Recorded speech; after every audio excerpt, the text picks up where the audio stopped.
Welcome into Missing the Point on the 617 podcast presented by Crowworthy. This is Michael Marcangelo along with the Real BK, Bob Kelly, and we are previewing Game 5 of the NBA Finals. Series is tied 2-2.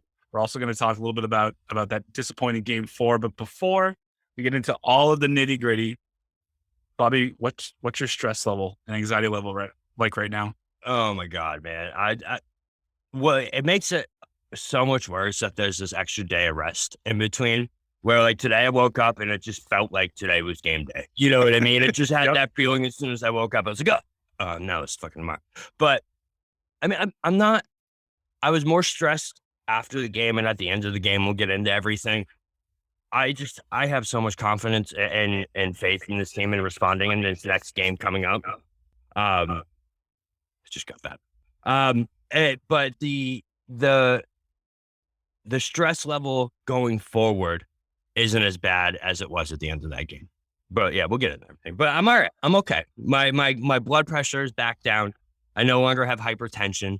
I took a couple of my medicine, Sedative. quote unquote. Yeah, a couple of my sedatives and brought it down a little bit and kind of reevaluated everything. But man, that was a stressful last game.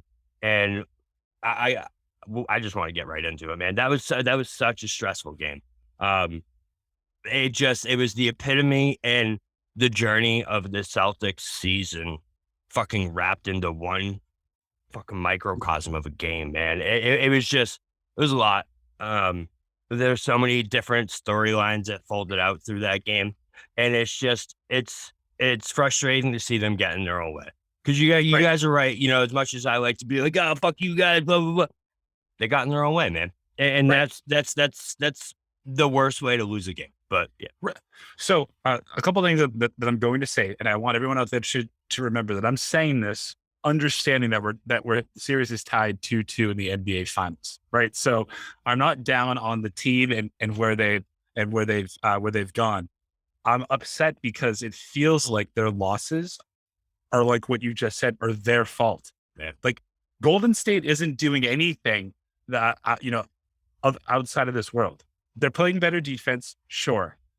But when you go 1 of 8 from the field and 1 of 7 specifically between Jaylen Brown, Jayson Tatum, and Marcus Smart in the final 5 minutes of the game, Yeah. that's gross. It wasn't good looking. Because you weathered the storm. Like you weathered that third quarter. You did what you had not done the entire series and actually played a really good third quarter. And then you coughed it up in the final minutes. Seemingly, it looked like they were gassed. And what really upsets me about that is, Jayson Tatum's 10 years younger than every other player on Golden State. So if they have legs and you're gassed, it's a little upsetting for me. But I do agree with you in the sense that, and we can talk about Game 5, that they're going to bounce back. They're a better road team, quite frankly, these playoffs. I mean, than they are at home, which is wild. I want to talk a little bit more about that. But if you just do what you've done every single game since March, the series is yours. Just win, just win 2 out of your next 3. But I would prefer them to win in Boston. Yeah, I mean, yeah, game six is the mark right now. You know, when you're looking at the series, it's like, okay, you have all the faith in them responding. I have all the faith because that's what they've done all year. They haven't lost 2 in a row since fucking February. I know Ray hates that, but like, listen, you can hate as much as you want. It's a fucking fact. They haven't lost 2 games in a row since February, and I don't think it's going to start right now. So literally, like just said, if you do something that, if you don't do something that you haven't done since literally February, you're NBA champions. You know what I mean? And also, it's just, so to go, I just want, before we move on to Game 5, I do want to talk about that Game 4. Just the most frustrating part of it, man, was you're 100% right. Where they played their game, they did exactly what we were supposed to do. We got to that point where, like, I was counting my chickens, bro. I'm not gonna lie. I was like, no, 3-1, let's go. Like, as long as we have any kind of offensive strategy in the last 5 minutes, we win that game. And I haven't been this frustrated with the Celtics team all playoffs. when it comes to how they perform down that stretch, because they just abandoned everything that Yep. they've worked on in the last, 6, 7 months, man. The lack of offensive game plan. They didn't run a single goddamn set for that last 5 minutes. And I was just sitting there screaming, like, can you just run a goddamn offensive play? And they did, and they scored. You know what I mean? That was like the one possession they scored where they did actually get into a set, took their fucking time, and played basketball. I feel like what they do is we've seen it in clutch moments in these playoffs. Like if we don't win in a blowout, it seems, we have a tough time closing it out. But I think it's because they go too fast for their own moment, man. Like they don't just stop, think about the moment and like, okay, we got to execute this. They're just trying to get the best shot as fucking quick as possible. This seems like what they're doing every single time down, or they're taking 22 footers with 5 seconds left in the shot clock, like, and no in between. So Game 4 felt like the first time in the entire playoffs that they reverted back to their ISO ball. It's just to your point, like they were running a play, and then it was either Tatum or Brown or Smart saying just craving ISO. Like you work so hard to kick that habit, but I think they've done such a great job of it. But they crave those isolation plays, and I mean that they played right into Golden State's hands. You did not need to take 7 3-point shots in the final 5 minutes. Just drive it. Get a foul, because when you do that, we've seen it in game 1 and 3. Yeah. When you drive, they can't stop you, or they'll foul you and you'll get to the line. And that's how you slow the momentum down. So why do you think that they have these letdowns at the Garden? Because I know why they win on the road. Ime always says you're going to be road warriors, and we want to shut that home crowd, that road crowd up. But why do you think they can't string 2 in a row at home? I honestly listen. I don't have an answer for that, man. It's mind boggling to me. Because the Garden's such an electric. That place was on fire on Friday night. Like it was bumping. And Stephen Curry shut everyone the fuck up, and so did our last 5 minutes. But I want to talk about how good fucking Steph Curry was too, because that was unreal, man. But the I don't have an answer, bro. I'm trying to think of one. I don't have an answer for those struggles at home. The only thing I can think of is that it's more they just like their back against the wall.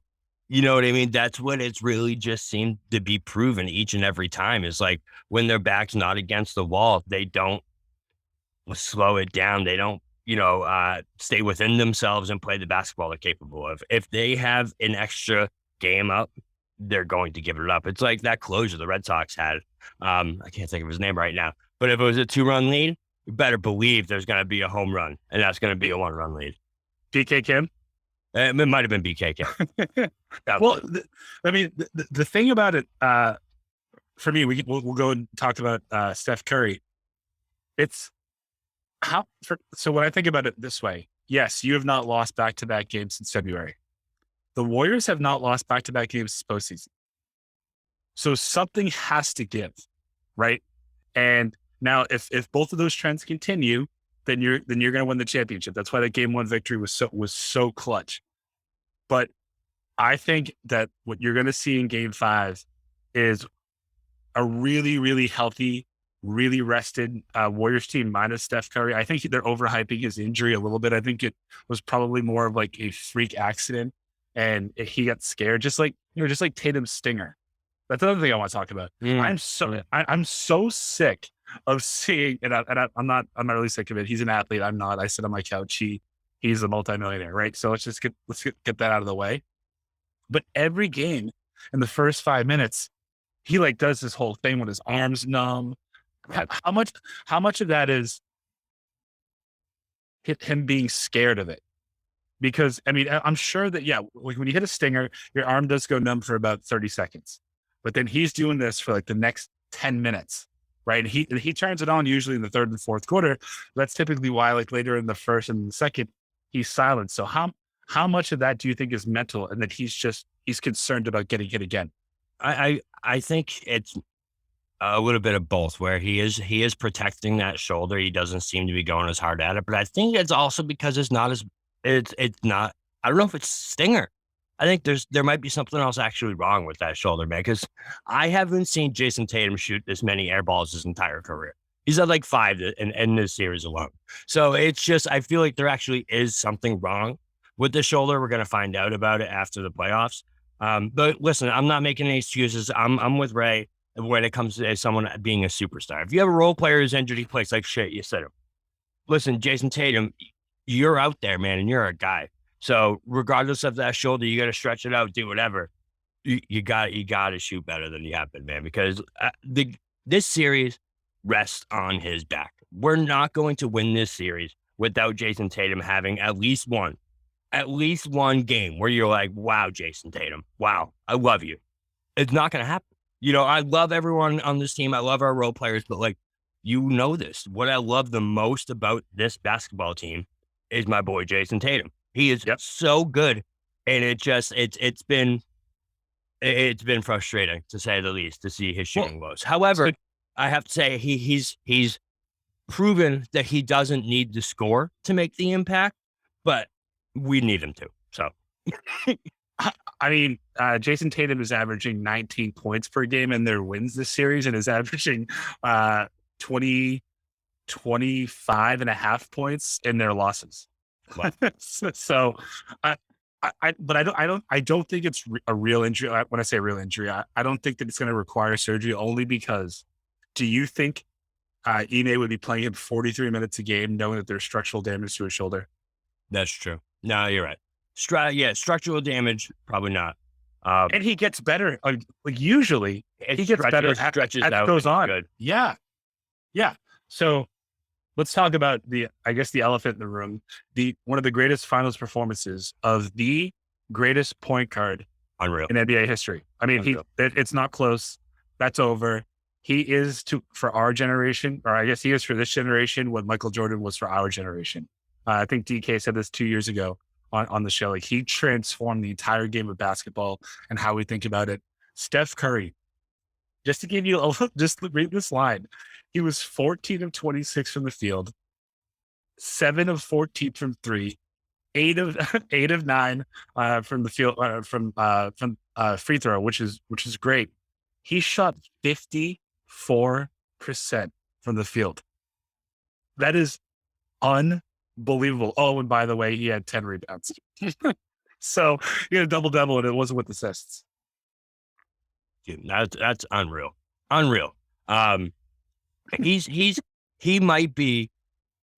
He is the best shooter I've ever seen in my entire life. I said this to you at the end of that game, man. There is a list of people who would make those 3 to 4 shots that he had at the end of that game. And that list is one person long. Stephen Curry is a one of one.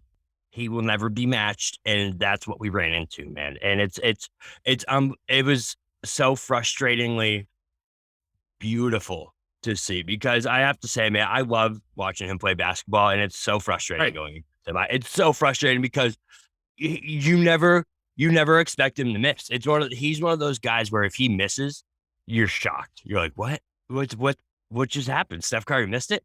Yep. It makes me feel a little positive that Stephen Curry had one of the best games of his finals career, one of the best final performances we've ever seen. The Celtics crumbled at the end of that game, fell into bad habits, did all these things, and we still had to crumble for us to lose that game. So I know Steph Curry can do it again. It's very possible he will, but I also think Tatum could do something where he scores 40 points, or Brown could score. You know what I mean? Like, I feel like there's a lot of things that could happen that we could bounce back and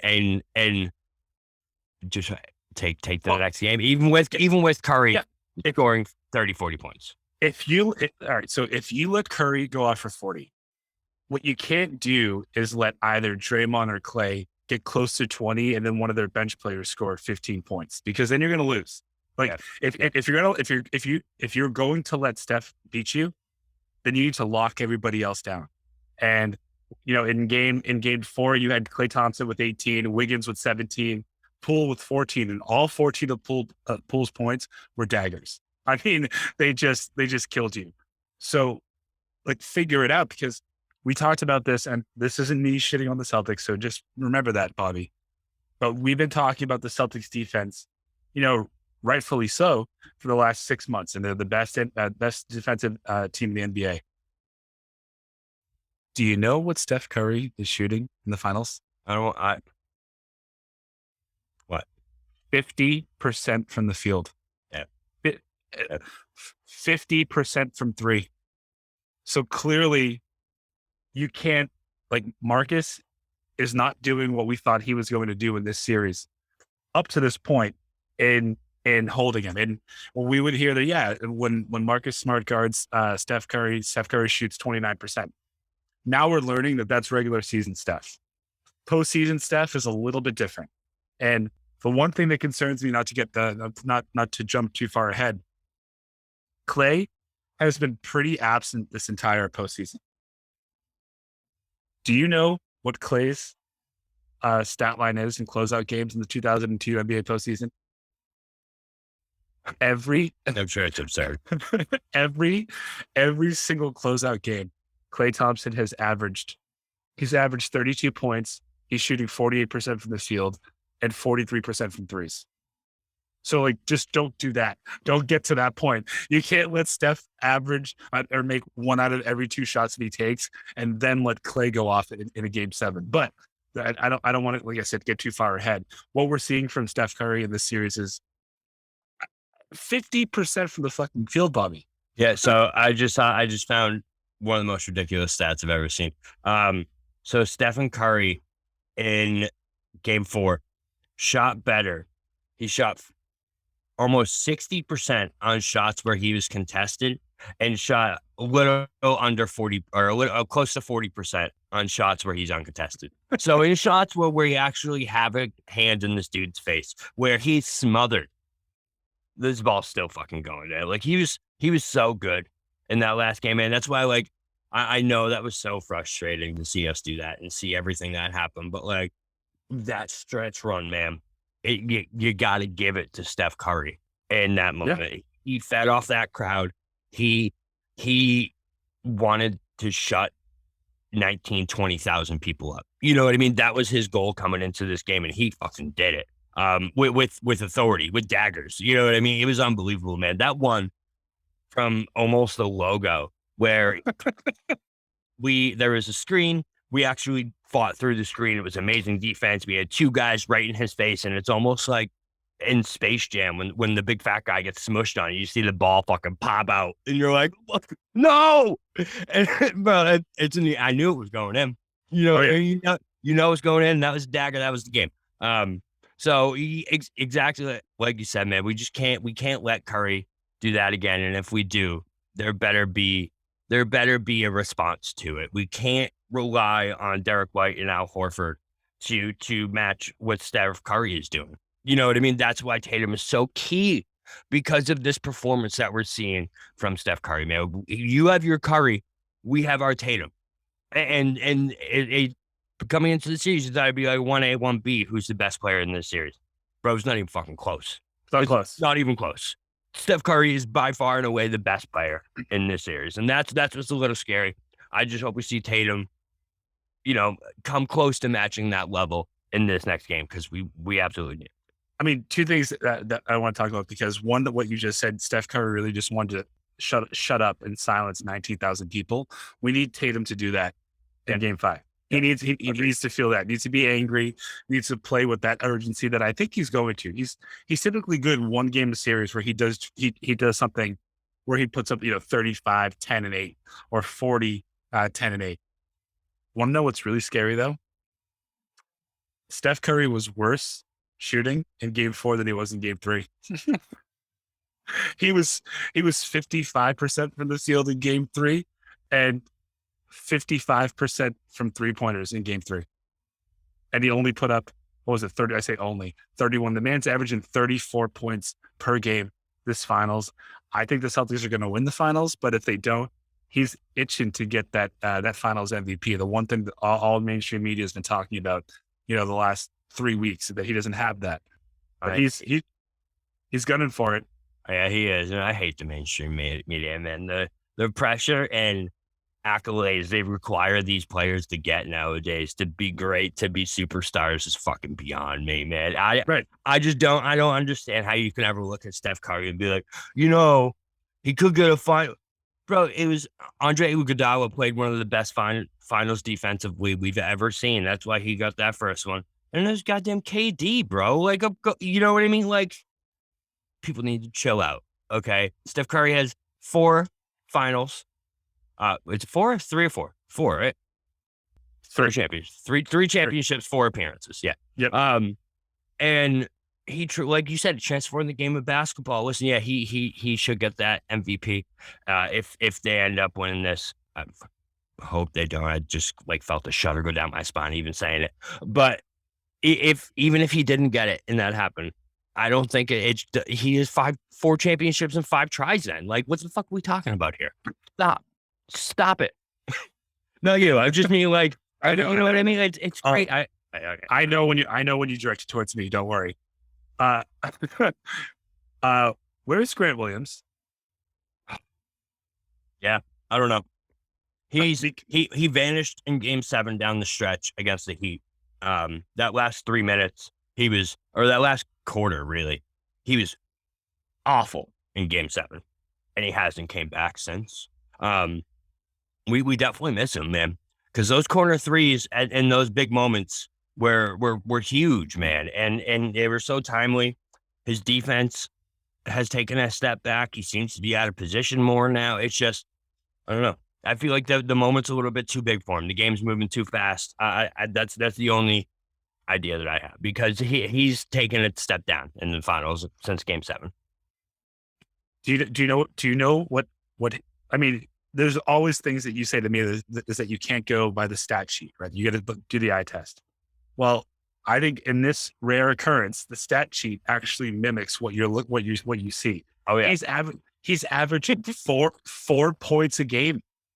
4 points in 17 and a half minutes. That's bad. He went from shooting 43% from 3 to now he's averaging 36%. Mm-hmm. So, I mean, there was one thing that you can count on in the first 3 rounds of the playoffs. It was a corner 3 from Grant Williams. If he had the ball, he was going to make it. And now, do you think that Ime's lost confidence in him? Because it also does feel like he's not getting as many looks as he was before. Yeah, it does kind of feel like that, doesn't it? You don't notice him in those impact minutes like you did earlier in the playoffs. You know what I mean? Like, it's not even like it's noticeable, like, oh, he's not letting him run this play. He's just not in there for those big moments anymore. It's either been Derek White who's taken that spot as like, that energy bench guy, or it's just been Allen Robb taking those minutes. So yeah, it's definitely noticeable, I think, because he's just not making that impact. He looks lost half the time, man. That's what's been driving me nuts, is like, it's kind of the whole, there's a couple of guys since the finals started that it definitely seems like the moment's a little too big for him. And Grant Williams is definitely one of them. I think Pritchard hasn't been great since these finals started. He's been all right. He's had moments, but he definitely gets caught out of position a lot. And even the whole team, when it comes to this drop screen with Stephen Curry, man, I don't know how many goddamn times I have to scream, can someone put a goddamn hand in his face? Granted, apparently makes him shoot better with a hand in his face. But that's besides the point, man. I can't take, even Al's driving me nuts with this, man. I can't take this initial step back to guard a drive or the fucking floater when it's Steph Curry, guys.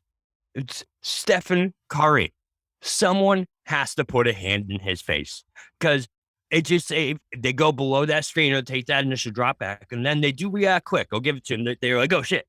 And then they get up. But by the time that hand's halfway up, bro, that ball's already gone. That ball's already halfway to the hoop. So they got to figure that out too. And I don't know why Ime hasn't done it yet. I don't know what's going on, bro. I don't know what's going on with that. That's the biggest mind-boggling thing to me is the drop coverages on Stephen Curry and just being caught out of position 99% of the time.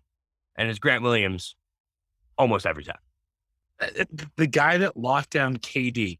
Yeah. And the guy that was pretty much responsible for locking down Giannis. Sorry for that tangent, by the way. My bad. No, we needed that. But like, I don't really understand what's happened to him. I think if the moment's too big, then sure. But now we're 4 games into it, so now it's time to figure it out, right? Like, yeah.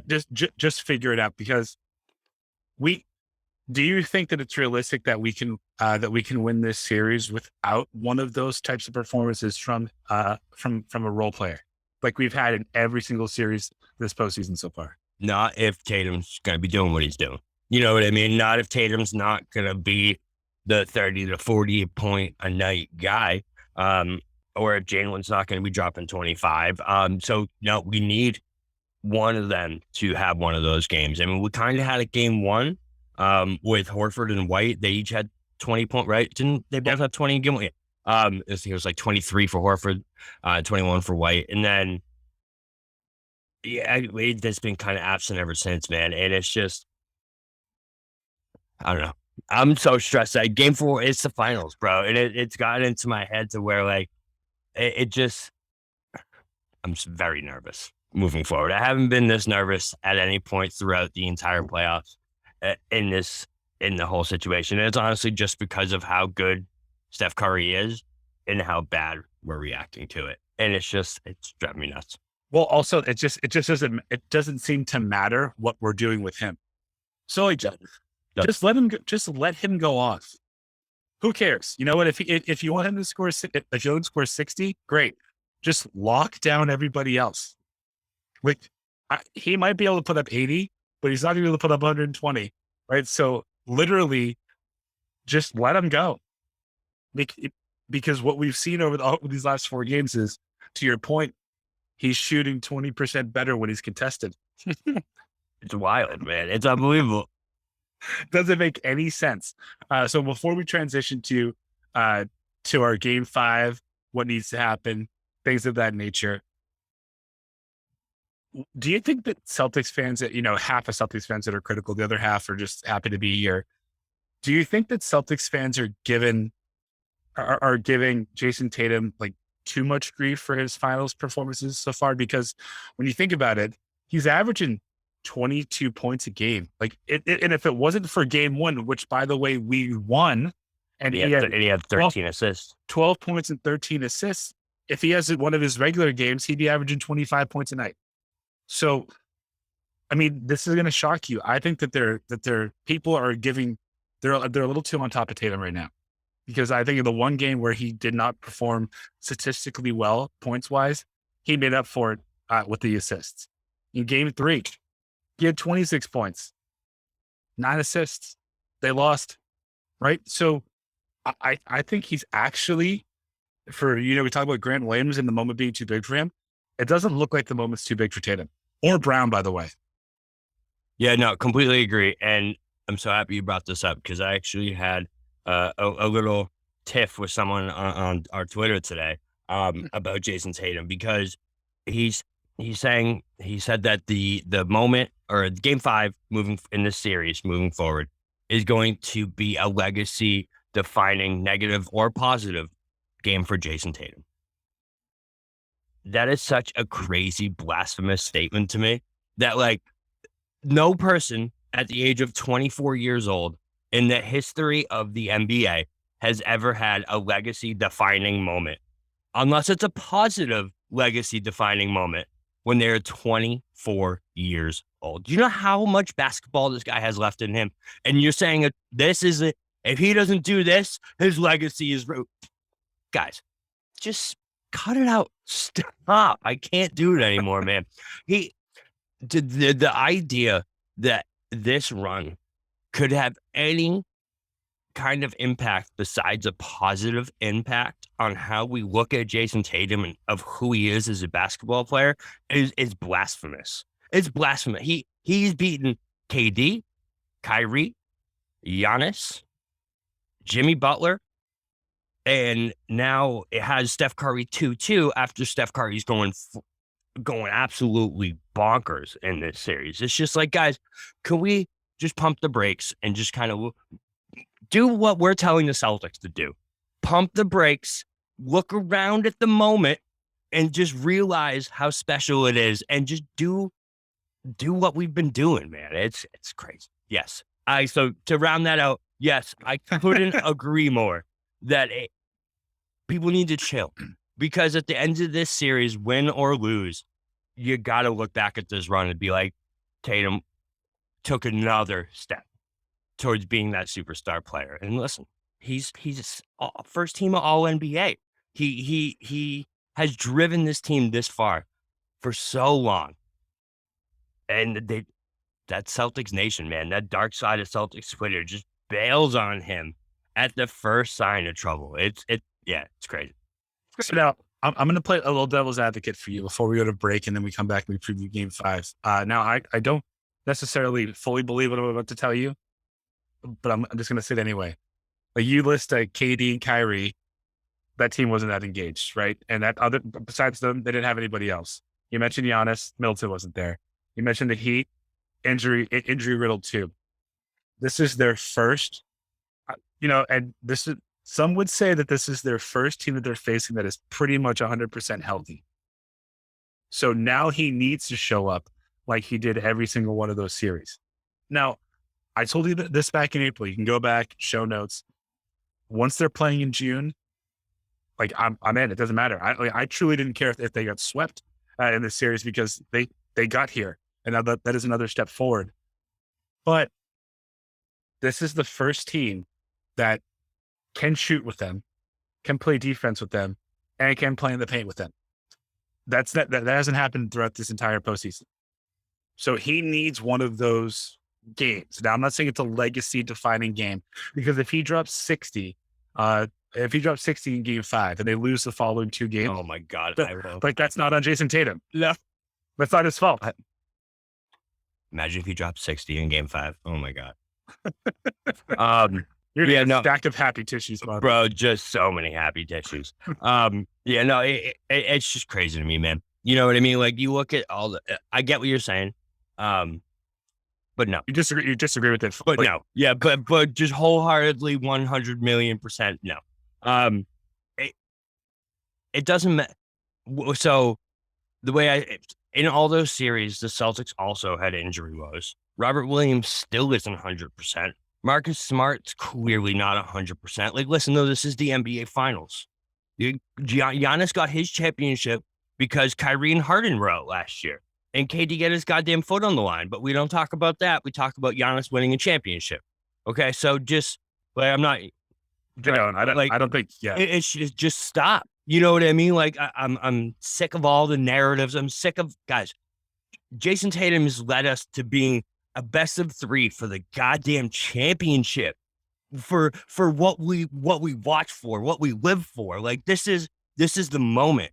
And the first sign of trouble, you're looking for that "I told you so," or you're looking for that might have been a jab at you, but that was a big jab at me. But you're looking for like that was the kink in the kink in the armor. You know what I mean? You're looking for that opportunity to pounce on this dude, like we've been doing for 2 years. But like, hasn't he proven that he isn't that dude anymore? That he is showing up for these finals? Like, you just actually watch the basketball game and look at the impact that he's having, the presence that he has on the court, and the attention that Golden State has to pay to him.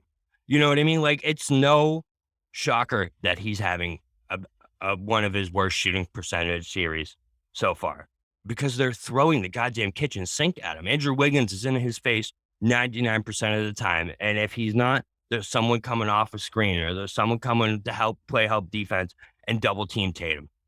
You know what I mean? And it's, well, actually, before I move on to the lack, what I don't get. So we both love Ime, and he is, been a savant to this team. He's brought them so far, man.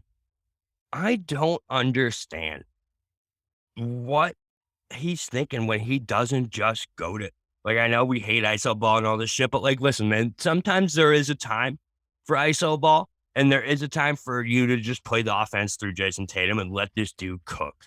And that was game 4. To me, I think that's one of the reasons why Tatum went cold is because you remember in that first quarter, we got our lead because Tatum was cooking, man. He hit like 2, 3 threes in that first quarter. He took a couple drives to the hoop. I think he started off like 6 or 7 from the field. Yeah. And then we kind of went away from him. And all of a sudden, Smart's shooting threes and Jalen's turning the ball over. And you know what I mean? There's just these different things that are happening. And it's like, just let your dude do what he's here to do. And I feel like that's another reason why we're not seeing that level of Tatum performance. Is it seems like they're shying away, trying to get everyone involved. But like sometimes it's like, guys, let the dude ball, let him do what he does, and I mean, I think it's gonna work. the man was 50% for threes in game 4. So like let him take more. However, his misses came into the fourth quarter. Yeah, I get he was cold. I understand that, but I think like you said that sometimes people need to play ISO ball. Yes, I agree with that. But what is like to your other point about Tatum growing and taking that next step and leap is he's not getting caught in that trap anymore. Like if he's getting what we've seen up until this series is if defenders are coming towards him, he makes a move and he gets somebody else open and he finds the open man, which is something that he was not doing in the previous 2 years. And I think he's trying really hard not to revert back to that, much to his detriment, though. Sometimes Like it is to the yeah, detriment. Yeah. yeah, because sometimes, and especially against a team like Golden State, skill's gonna win, and you have to have your most talented shooter decide that this is the game, this is the moment. I can live with if the Celtics only scored 3 points and they went 1 of 7 and it was all Tatum. Fine, you want Tatum to take those last 7 shots, right? Because that's the guy. You know who we don't want taking those shots. Marcus Smart. Okay, Bobby, I need you to give me a basketball reason as to why he still thinks that he is a volume shooter. I don't know. I Why? don't know. I think I don't want to give him the excuse, but I think it's the ankle because it wasn't like this before that ankle was sprained. It wasn't as bad in the first 2 rounds. Okay, it was still kind of like this, but it wasn't as bad, and there was more positive to outweigh those volume shots that you don't want to take. But he's not even doing those anymore. Is the problem? I think we're not seeing that counterbalance. You know what I mean? Like before, there was so much positive to outweigh it, but now, man, I don't know what's up with him. He's driving me nuts. He shut us up in game 3, so very happy about that. But I swear on my life, if I see him throw another bounce pass to goddamn Saskatchewan, I'm gonna throw my goddamn TV out the window. Those bounce passes are so bad. Stop doing them. And then when he drives to the hoop and no look pass behind the back, it just literally just goes to the backcourt. Like, what are you doing? Please. So I get it, but he's really talented. Sometimes he needs. I've been told on this show that he needs to shoot to find his shot. What I'm going to tell you right now is throughout this entire postseason, Marcus Smart was averaging 12 shots a game, right? Mm-hmm. 17 in the finals. So you need to stop doing that. Yeah. Stop. Please, just stop fucking doing that. Just you don't need to do it anymore. No, we don't need to. Just stop. Just stop. Stop, Marcus. All right, real BK. Bob Kelly, I need you to tell me what you need to see out of the Boston Celtics in the first half of game 5 to show you that this is what it has always been since February. It's a bounce back game, and this is at least going to go 7. Just, I mean, it's so fast, man. The taking care of the ball, the defensive execution on the screens, on the help defense. There's so many different signs that it's a different Celtics team. I think the main thing that you see is the confidence. I think we need to see, when you're running plays, setting screens, making that extra pass on offense, do it with authority and do it with the confidence knowing that it's the right play.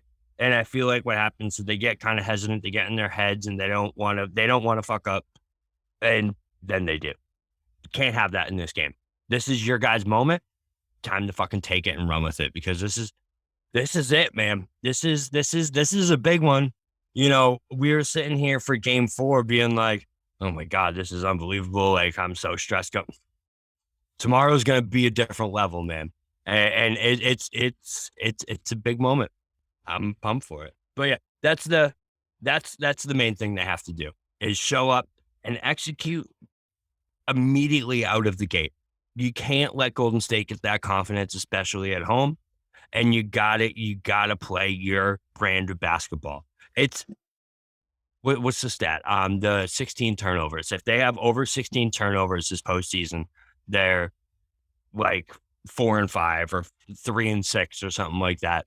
And ones where they're under 16 turnovers, I think they have 1 loss all postseason. Yep. So it's very evident that that's the main thing. And it's been the main thing the entire playoffs. Games they lose, they turn the ball over and they don't rebound the ball.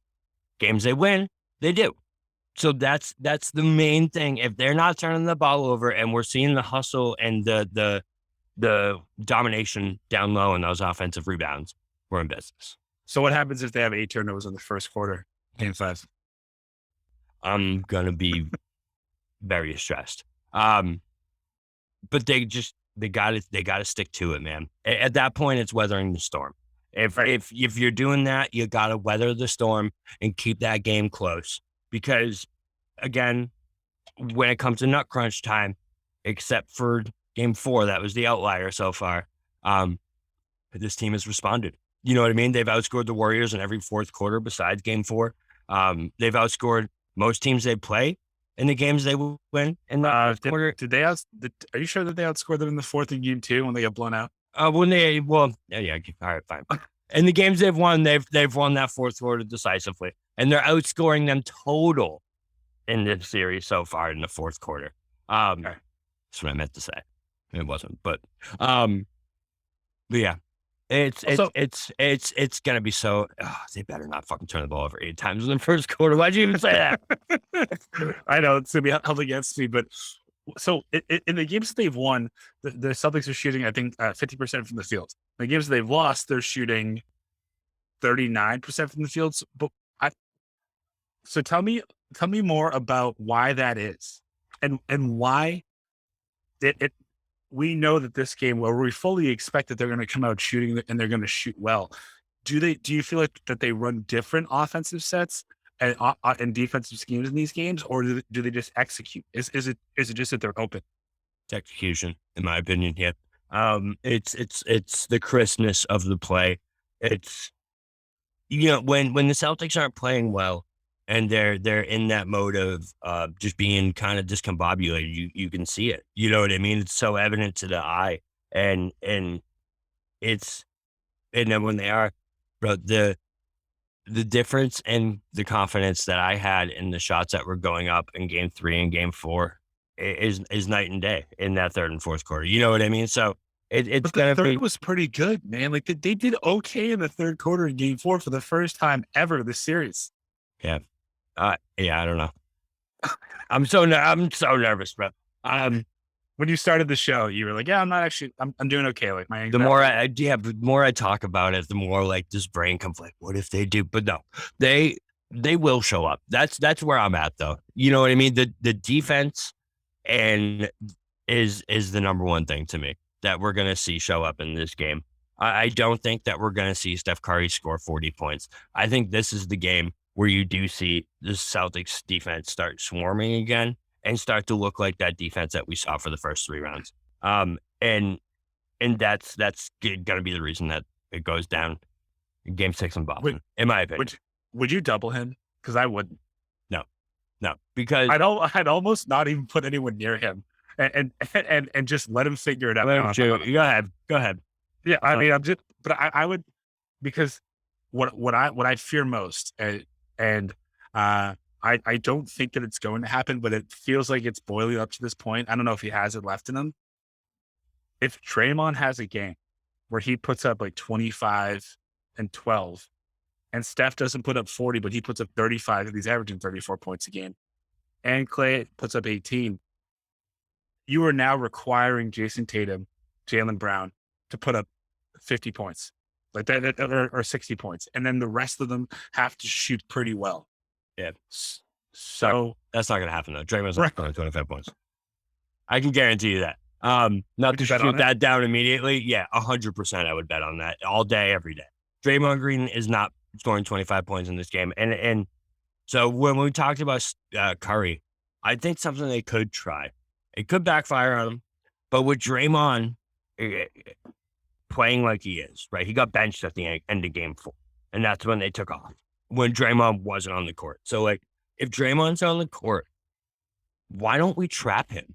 You know what I mean? Either take Rob or take Al, and instead of waiting for that screen to come, bro, just have Rob or Al stand over the top of him, and then have Derek White or someone jabbing at that ball, might get him to give the ball up. I mean, that's the only idea I have other than leaving him alone. To do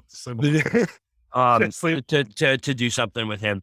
And I think that's a viable possibility, you know, just because, like I said, Draymond's been such a non-factor that it's like, listen, I think either Rob or Al can handle down low by themselves, and you can let the other one roam around and just kind of be ready to trap Curry at all times when he's going to get ready to shoot. Because you always know when it's a Curry shoot set, you know, 100% of the time.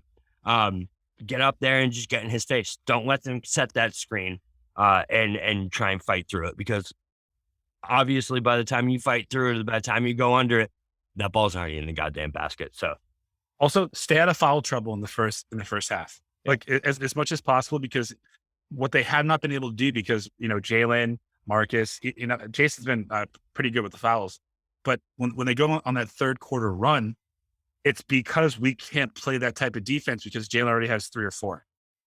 Marcus already has 4. So keep those guys out of foul trouble. And then, you know what? Make Steph pay for it.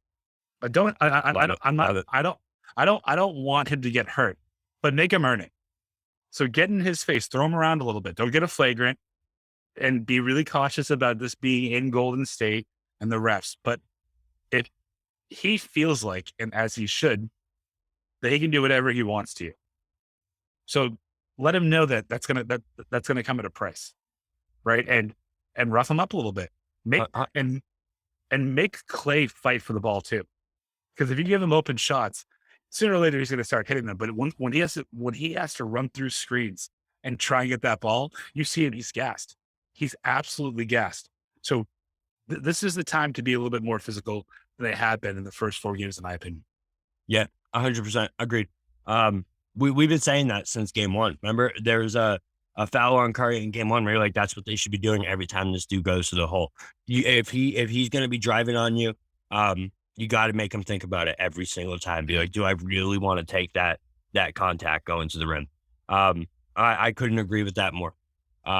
When it comes to the foul troubles, that's so key for everything that we do, man. Because listen, we've been talking about players playing their roles and how perfect their depth rotation is and all this stuff for this entire run. And that's why we think that we're doing as well, because everyone's in the right place. You're playing the right amount of minutes. You're having the right role. When you get in foul trouble, all of a sudden we have Grant Williams playing extended minutes in the second, or we have, you know, Derek White being on the court instead of Marcus Smart for 8 extended minutes. So listen, Derek White's great, but he's got to be in those short spurts. So that's so key, man, in this game. I completely agree with that. If the Celtics are in foul trouble early, it's got to be a game where we're having an offensive game. You know what I mean? Because it does take away our defensive intensity a little bit. I just feel like the biggest key to this, right, is our boy Rob Williams. In games where he shows up, man, and he is the presence down low that we saw him be later in the season, and for a little bit in the playoffs has been kind of hit and miss. Game 3, but game 3 he was the difference maker. You know what I mean? If I had a vote for Finals MVP, which, you know, hopefully someday we will, he gets mine. You know what I mean? After game 3, you know, everyone's talking about Jaylen. Jaylen was awesome, Rob was the difference maker, man. He made everyone think about every shot they were going to take. It didn't matter where they were on the court, 3-point line, driving to the hole, didn't matter. They were thinking about where's Rob Williams at. And that's something that needs to be there in game 5. Well, I mean, he's going to have a lot of rest. So he should be, this should be one of those games where he shows up. It should also be a game, we're due for one more Horford special. Like he's got one more left in the tank. And I think it's going to be game 5. I think, just a little bit of a prediction. I think Horford's stat line at the end of game 5 will read 23, 10, and 6. I mean, if that happens, and you stay out of foul trouble, and those 23 aren't garbage points, I think you win that game. I also prediction, Bobby, because I want you to close this out and bring us home with all the Celtics pride that you have. I have the Celtics 113-105 in game 5. And I do think that Al Horford's going to drop 23. I think Jaylen Brown's going to drop 35. Love it. Love that. You just gave me, I just got the goosies, bro. Yeah. So I just want to, so all this, nervous energy that I've had this entire pod that we both had, where we're talking about, oh, what about this? And what about this? And what about this? To ease everyone's mind a little bit, these Celtics, up until this point, not only have done nothing but show us that they respond in these moments, have done nothing but show us they don't lose consecutive games. When their back's against the wall, they show up. But they're also on the road. And so far in the NBA playoffs, the Celtics are, if they win this next game, tied for the most road wins in the history of the NBA playoffs in a run. So not only are their backs against the wall, not only all these things that we know they thrive off of and we know they love, but they're also on the road, and they're historically one of the best road playoff teams ever. Jayson Tatum is a bona fide all-star. Jaylen Brown, bona fide all-star. And exactly like you said, Al Horford is due for another one. I think you're right. Game 5 is another one of those big games for Al. But another big name I want everyone to watch out for is a guy that I shit on earlier in the playoffs, and a guy that I was ready to have off the team, bro. And that's our boy, Derek White. If Derek White plays like he did in game 3, the Celtics are in business, because he is the only one I've seen that actually has productive defensive minutes, where he makes Steph Curry have to think about what he's doing. He can't do it for extended periods, but it's very evident that when Derek White's on Steph and Curry, it's an actual matchup that's going on. He has to figure something out to get open. So I want to see a lot of that in game 5. My prediction, man, I'm going to go with exactly what I've been going with after every loss since the beginning of these playoffs. And I think we win by 15. If we do everything we're supposed to do and we play our basketball, which I have all the confidence that we are going to do. Like we talked this entire time, like, oh, it could. No, we're going to show up in this game. Al's going to be awesome. White's going to be awesome. Tatum and Brown are going to be awesome. And this is going to be the game where we see everyone put it together, just like it was in game 6 in Milwaukee, like it was in game 7 in Miami. Don't use that as a reference. Don't use that as a reference, please. Why? Because we're one Jimmy Butler brick away from not being in the finals. Like, they coughed that game up. That's fact. Kind of not true. That's the fact. But they still went on the road and won game 7. Yeah. You know what I mean? So they still went on the road and won that game 7. And don't start me on a tangent on the Jimmy Butler 3, because I have a lot to say about that. But yeah, no, I just think when you look back at all these moments and you look back of who this team is and what they've done, this is the moment that they live for. This is what they do. They show up in moments where people doubt them. They show up when their backs on the backs up against the wall, and they show up when they're out on the road. So everything just seems like this is another game that we're all going to be nervous about, because they just lost the last game, just like we've done every series so far. And they're going to come out and be like, guys, we're really fucking good. And here it is. And then game 6, we can talk about that a different day because we were in game 5.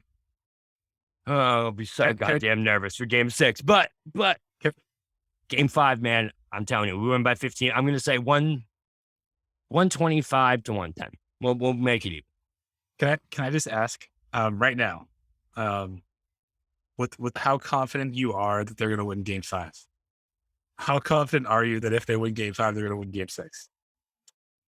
I wouldn't put money on it. I